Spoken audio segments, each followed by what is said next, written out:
Macam mana kita nak istiqamah menang dengan nafsu? Kita kena lawan. Nafsu ni yang paling payah. Syaitan mudah. Faham? Syaitan mudah. Musuh kita dua. Hak paling besar dah. Ada dua lagi musuh. Musuh manusia pak. Dunia manusia. Dunia manusia. Ni tak kuat mana ni? Hak kuat kali syaitan, nafsu.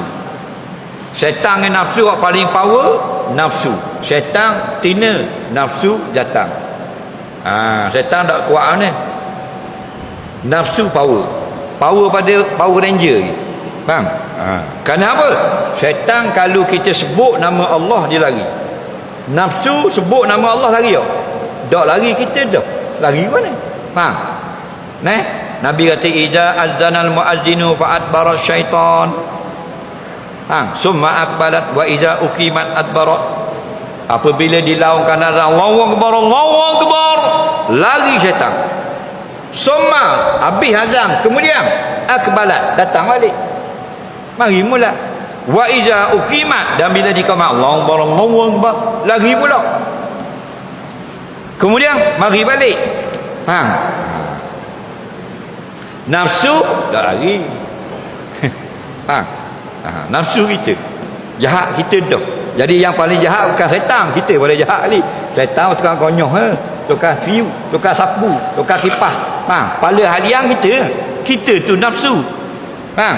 Kita ni kan dua, nafsu dengan jasmani. Nafsu itulah roh, nafsu itulah diri, nafsu itulah aku, nafsu itulah jiwa, nafsu itulah akal. Duknya dalam. Kalau kita tunjuk, kena tubuh. Tunjuk kat dada, kena dada. Tunjuk kat tangan, kena tangan. Nak tunjuk nafsu, tak boleh. Faham? Kerana apa? Kerana dia halus. Hak kasar boleh tunjuk. Lengan, siku, tiak, kaki, betih, lutut, perut, punggung, kepala, leher, tekak, dagu, boleh sentuh. Faham? Nafsu, tak boleh. Tapi diri kita. Faham? Tadi kita nak mari sini ni, ada mari ikut dalam hati. Nak mari sejid kubur, nak dengar orang ngajar. Faham? Semua tu bukan daripada luar, daripada dalam.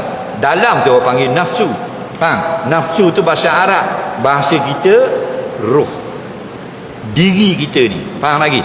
Payah lari. Tu kalau kita jumpa tengah jalan, kalau kita masuk hutang. Ingat ni orang kubur, masuk hutang cari apa, dengar suara, muka tak ada, dengar suara, kata ke mana? Allahu akbar, Allahu akbar, Allahu akbar, Allahu akbar, dia lari insya-Allah. Ada dalam hadis.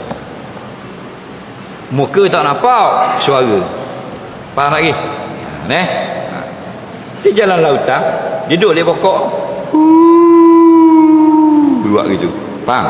Kita Allahu akbar, Allahu akbar, insya-Allah dia lari. Faham? Kalau tubik muka, depan. Mata besar talang mata. Telinga macam kuda telinga. Faham lagi? Pelik-pelik tu, dia tak ada muka macam Siti Nurhalizah. Faham? Iblis. Faham? Kalau dia tunjuk, kalau tunjuk muka, mu kata ke mana? Al-anuka bilaknatillah salasa 3 kali. Kita duduk tubik kat pokok dalam hutan, gerak dia tubik. Tubik. Marahnya ada bulu muka-muka. Faham? Ingat dah. Al-anuka bilaknatillah, aku laknat kamu dengan laknat daripada Allah. Kena sebut nama Allah. Ingat dah? Kata ke mana?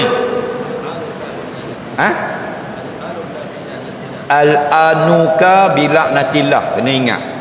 Bukan kita nak jumpa dengan dia. Kalau dengar suara kata Allahu akbar. Okey? Kan kaki dah ingat. Nama berak tu beg depan. Atu tu lo kata al-anuka. Bang bodoh saja kita. Kita pula kena laknat balik. Lembu ngamuk gi kat telinga dia, Allahu akbar, Rabbil arsyil azim, kata gitu. Faham?